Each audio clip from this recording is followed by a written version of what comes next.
되어 성경 읽기 열왕기하. 열왕기하는 그 내용상 두 부분으로 나눌 수 있다. 전반부는 북왕국 이스라엘과 남왕국 유다 왕들의 행적과 그 부패상에 대한 것이다. 그 가운데서도 이스라엘이 멸망하는 사건을 매우 자세히 언급하고 있으며 한편으로는 엘리야의 제자인 엘리사의 예언 활동을 이스라엘 왕궁의 상황과 연결지어 설명하고 있다. 후반부에서는 유다의 역사를 그리고 있는데 특별히 히스기야 때부터 남왕국의 수도인 예루살렘이 바벨론의 손아귀에 쓰러지는 모습을 생생하게 그리고 있다. 이스라엘과 유다가 멸망할 수밖에 없는 까닭을 저자는 하나님께 대한 이스라엘 백성의 불충성 때문이라고 밝힌다. 아멘. 열왕기하 1장. 아하시야 왕과 예언자 엘리야. 오므리 때부터 30여 년 동안 이스라엘에 예속되었던 모압이 아합 왕의 죽음을 계기로 이스라엘의 반기를 들었다. 이스라엘 왕 아하시아가 사마리아에 있는 자기 왕궁 다락방 장문에서 떨어져 크게 다쳤다. 그래서 그는 블레셋 족속의 에그론 성읍으로 사절들을 보내 그들의 신 바알 세붑에게 자기 병이 나을 것인지 묻게 하였다.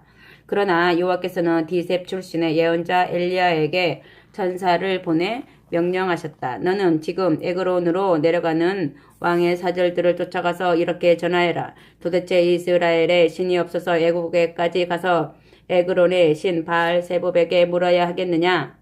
이제 너희는 돌아가 주께서 너희 임금에게 하신 말씀을 이렇게 전하해라. 네가 결코 병상에서 일어나지 못할 것이다. 너는 반드시 죽고 말 것이다. 엘리야는 에그론으로 가는 사절들을 도중에서 만나 주님의 말씀을 그대로 전하였다.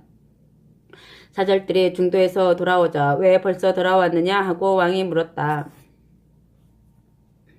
그들이 대답하였다. 도중에서 어떤 사람이 우리에게 이렇게 말하였습니다. 너희는 당장 너희를 보낸 임금에게로 돌아가서 이렇게 전하해라. 주께서 이스라엘 왕에게 말씀하신다. 이스라엘에 신이 없어서 외국으로까지 사절들을 보내어 에그론의 신 바알 세붑에게 묻게 하느냐? 그 일로 네가 결코 병상에서 일어나지 못할 것이다. 너는 반드시 죽고 말 것이다. 왕이 물었다. 그렇게 말한 사람의 차림새가 어떠하였느냐? 그들이 대답하였다. 그는 염소털로 만든 두루마기를 입고 허리에 가죽띠를 두르고 있었습니다. 그러면 디셉 사람 엘리야가 틀림없구나 하고 왕이 말하였다. 아멘. 왕과 예언자의 대결. 아하시아 왕이 즉각 특공대장 한 사람과 그의 부하 50명을 보내 엘리야를 붙잡아 오게 하였다. 그들이 어느 산 꼭대기로 올라가서 엘리야를 찾았다. 특공대장이 그곳에 앉아있는 예언자에게로 다가가서는 하나님의 사람이여 당장 내려갑시다. 어명입니다. 하고 말하였다. 그러자 엘리야가 이렇게 대응하였다. 내가 진실로 하나님의 사람이며 하늘에서 불이 내려와 너와 네 부하 50명을 삼켜버릴 것이다. 이 말이 떨어지자마자 하늘에서 불이 떨어져 특공대장과 그의 부하 50명을 태워버렸다.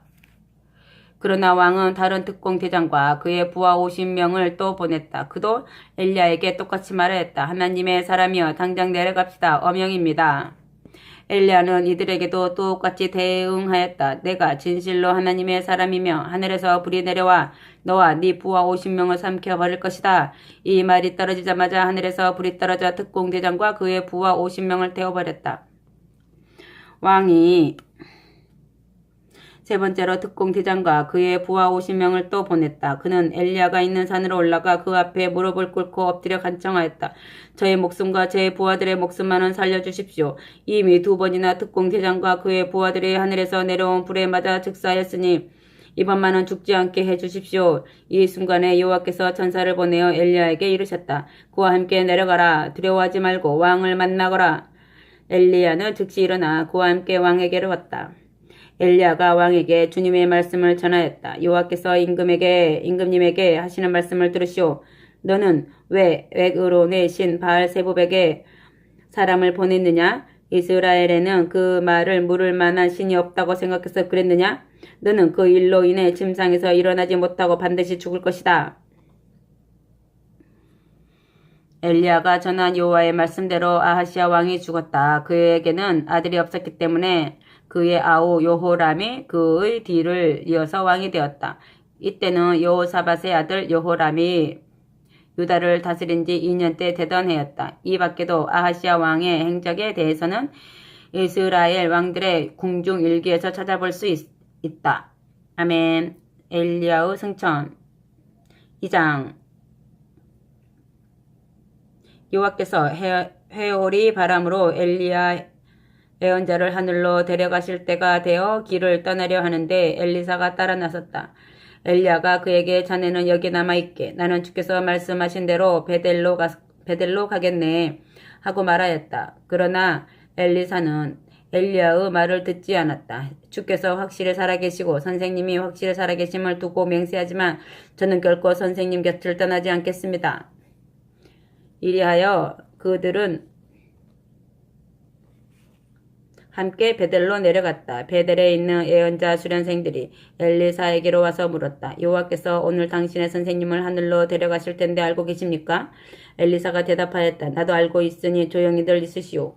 엘리야가 다시 엘리사에게 자네는 여기 남아있게 나는 주께서 말씀하신 대로 여리고로 가겠네 하고 말하였다. 그러나 엘리사는 엘리야의 말을 듣지 않았다.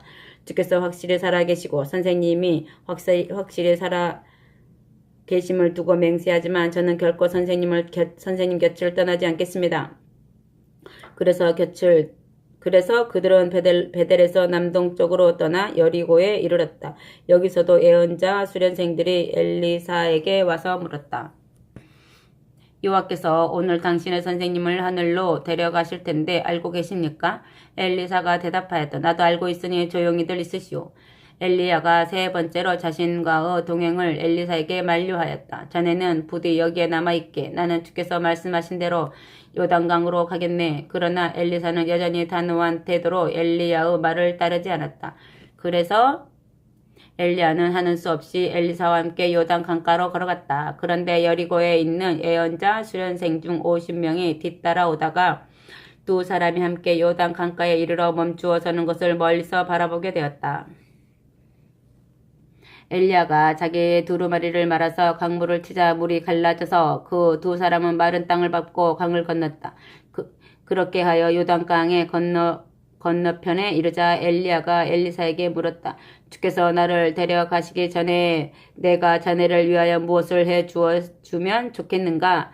엘리사가 간청하였다. 선생님께서 예언자들에게 남겨주실 영역 가운데에서 제게는 두 몫을 물려주셔서 제가 맏아들처럼 스승님의 남은 사역을 수행하게 해 주십시오. 엘리야가 대답하였다. 자네의 요구는 내 권한 밖의 일일세. 하지만 주께서 나를 데리고 올라가실 때 그 광경을 자네에게 보여주신다면 아마도 자네 요청대로 될 것이네. 그러나 만일 그렇지 않다면 자네 요청은 이루어지지 않을 것이네. 그들이 이렇게 이야기하면서 걸어가는데 갑자기 불말들이 이끄는 불수레가 달려와서 그 둘 사이를 갈라놓으며 엘리야를 회오리 바람에 휘감아 하늘로 데려갔다. 엘리사가 그것을 보고 외쳤다. 나의 아버지여, 나의 아버지여, 이스라엘을 지키던 전차와 마병이시여. 엘리야의 뒤를 잇는 엘리사. 엘리야가 승천하여 더 이상 보이지 않게 되자 자포자기한 엘리사는 입고 있던 옷을 찢어 두 조각을 냈다. 그리고 엘리야가 떨어뜨린 두루마기를 주워 들고 요단 강가로 돌아와 서서 엘리야가 했던 것과 똑같이 그 두루마기로 요단 강물을 치면서 외쳤다. 엘리야의 하나님 여호와는 지금 어디 계십니까? 그러자 강물이 좌우로 갈라지면서 마른 땅에 드러나 그는 걸어서 강을 건너왔다. 여리고에서 온 예언자 수련생들이 강 건너에서 이러한 광경을 다 보고 엘리야의 영역이 엘리사에게 내렸다 하고 외치며 그에게 달려가 땅에 엎드려 절하였다. 그들이 말하였다. 저희 50명은 모두 건장한 젊은이들로 선생님을 돕기 위하여 이렇게 기다리고 있었습니다. 이제 저희가 모두 나가서 선생님의 스승님 시체라도 찾아보겠습니다. 혹시 주님의 영이 그분을 데려가다가 어느 산속에나 어느 골짜기에 던지셨을지 압니까? 시체라도 찾아서 장례를 치러야 되지 않겠습니까? 그러나 그들보다 영역이 강한 엘리사는 스승의 승천을 확실히 보았기 때문에 그럴 것 없다 하고 거절하였다. 그러나 그들이 엘리사가 얼굴을 붉힐 정도로 계속해서 강요함으로 그가 마침내 동의하였다. 그러자 그들이 장정 50명을 보내어 사흘 동안 찾아다녔으나 결국 엘리야를 찾지 못하였다. 그들이 여리고에 머물고 있는 엘리사에게로 돌아오자 그가 이렇게 꾸짖었다. 그것 봐라. 너희들이 가서 찾을 필요가 없다고 내가 말하지 않았더냐. 아멘. 엘리사가 베푼 두 가지 이적. 여리고 주민들이 엘리사를 찾아와서 간청하였다. 선생님께서도 보시는 바와 같이 저희 성읍은 아주 좋은 곳에 위치해 있습니다. 그러나 이 땅은 여호수아 때부터 저주를 받아서 물이 아주 나쁩니다. 그래서 서출도 없을 뿐더러 잉태된 아이와 짐승의 새끼들이 다리 차기도 전에 죽어서 나옵니다. 엘리사가 그들에게 새 그릇에 소금을 가득 담아 오너라 하고 말하였다. 그들은 모두 엘리사의 말대로 하였다. 엘리사가 우물로 가서 소금을 물에 쏟으며 말하였다. 여호와께서 말씀하신다. 내가 이 물을 거쳐 놓겠다.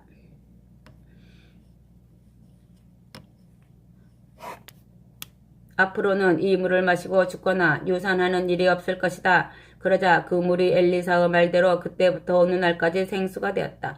엘리사는 여리고에서 떠나 베델로 향하였다. 엘리사가 거의 베델에 이르렀을 때 성읍 밖으로 나와서 놀던 아이들이 그를 뒤쫓아오면서 조롱하였다. 대머리야 더 빨리 가라. 대머리야 더 빨리 가라. 엘리사가 갑자기 뒤로 몸을 돌려 노려보면서 여호와의 이름으로 저주하자 숲속에서 곰 2마리가 튀어나와 조롱하던 아이들 42명을 찢어 죽였다. 엘리사는 베델을 떠나 갈멜산으로 갔다가 나중에 사마리아로 돌아왔다. 아멘. 이스라엘 왕 여호람 3장.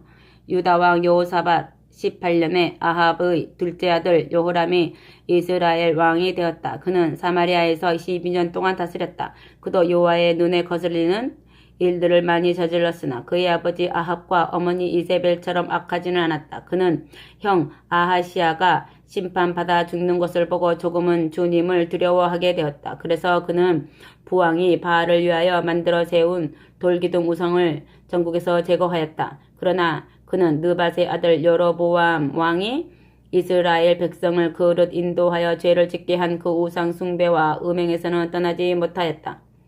여호람의 모압 정벌. 모압 족속은 오므리 시대부터 30여 년 동안 이스라엘에 예속되어 조공을 바쳐왔다. 대량으로 목축을 하던 모압 왕 메사는 해마다 이스라엘 왕에게 조공으로 10만 마리의 어린 양과 10만 마리의 털 깎는 양을 상납해 오다가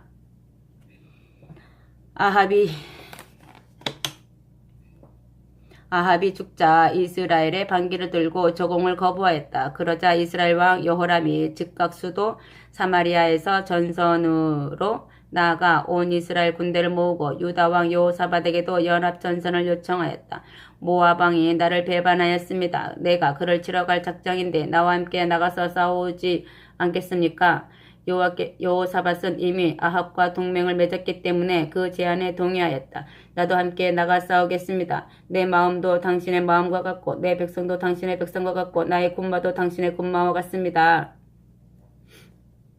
그러자 여호람이 그 진로를 물었다. 그러면 우리가 어느 길로 진격하는 것이 좋겠습니까? 여호사밧이 대답하였다. 에돔 광야로 들어가서 세렛 시내를 우회한 다음 모압의 동쪽에서 공격하는 것이 좋겠습니다. 이리하여 이스라엘과 유다 나라의 두 왕은 전군을 거느리고 사해를 끼고 돌아서 진군에 들어갔다. 유다에 예속된 에돔 왕도 군대를 이끌고 함께 갔다. 그러나 에돔 사막으로 7일 동안을 진군에 들어가 보니 사람과 짐승이 마실 물이 없었다. 샘을 파주는 엘리사. 사막에서 더 이상 물을 찾지 못하자 이스라엘 왕이 탄식하였다. 어쩌면 좋단 말인가. 차라리 싸우러 나오지 않았으면 좋았을 것을. 우리 왕 세 사람을 모압 족속의 손에 넘겨 주어 죽이려고 여호와께서 우리를 이곳으로 깨어내셨구나. 이때 여호사밧이 물었다. 여기에 혹시 여호와의 예언자가 있습니까? 그에게 여호와의 뜻을 알아봅시다. 그러자 여호람이 신하들 가운데서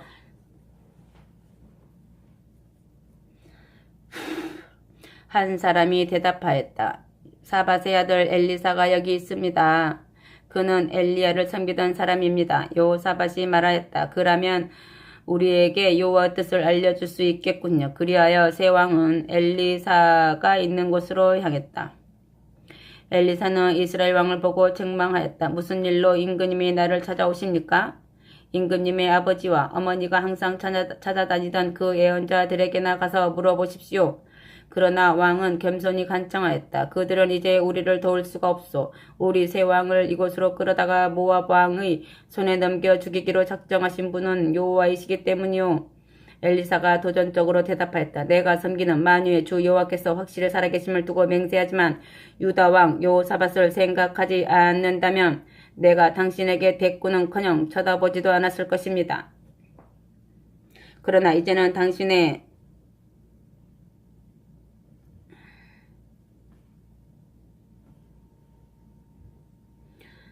청을 들어 주겠으니 검은 것 타는 사람을 불러오십시오. 검은 것 타는 사람이 와서 예절하게 예언을 듣자 여호와의 영이 엘리사에게 임하였다. 엘리사가 영감을 받아 예언하였다. 주께서 이렇게 말씀하십니다.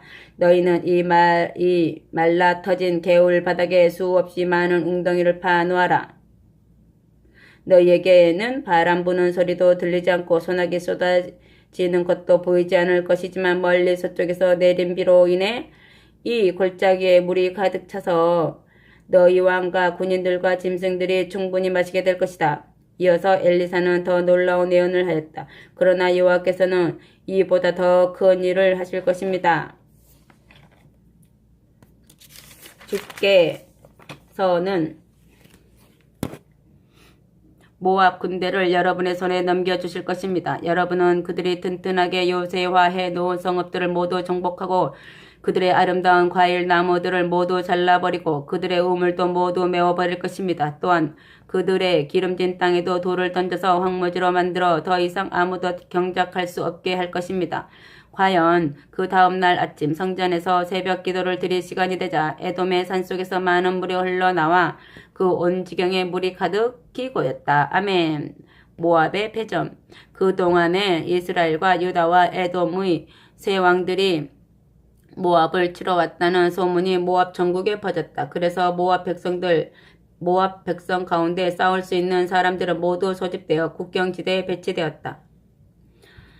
모압 군인들이 다음날 아침 동쪽의 물 위로 해가 뜰 때 일어나 보니 그 물이 마치 피처럼 붉게 보였다. 그들이 기뻐하며 속단하였다. 저것은 피가 틀림없다. 왕들 사이에 네 분이 일어나서 그 군인들이 서로 쳐 죽인 것이 틀림없다. 모압 군인들아, 우리가 모두 달려가서 전리품이나 주오자. 그러나 그들이 이스라엘 진지에 가까이 이르자 숨어있던 군인들이 달려나와서 그들을 덮쳤다. 놀란 모압 군대가 패주하자 이스라엘 군대가 그대로 모압 땅으로 밀고 들어가 온 나라를 쑥대밭으로 만들었다. 이때 그들은 성읍들을 모조리 헐어버리고 모든 농토에 돌을 던져 황폐하게 만들었으며 모든 샘을 메우고 과일 나무들을 모조리 베어버렸다. 결국 모압 중앙에 위치한 수도 길하레셋만이 함락되지 않았으나 그곳 역시 투석병들의 맹렬한 돌세례를 받고 있었다. 모압 왕 메사가 더 이상 성중에서 견딜 수 없게 되자 700명의 용사를 거느리고 포위망을 정면으로 돌파하여 에돔 왕에게로 도주하려고 하였으나 실패하였다. 그러자 메사가 자기를 이어 왕이 될 맏아들을 붙잡아 성벽 위에서 모압 족속의 신 구모스에게 산 제물로 불태워 바쳤다. 그러자 이스라엘 백성이 크게 놀라서 포위망을 풀고 자기 나라로 돌아갔다. 아멘.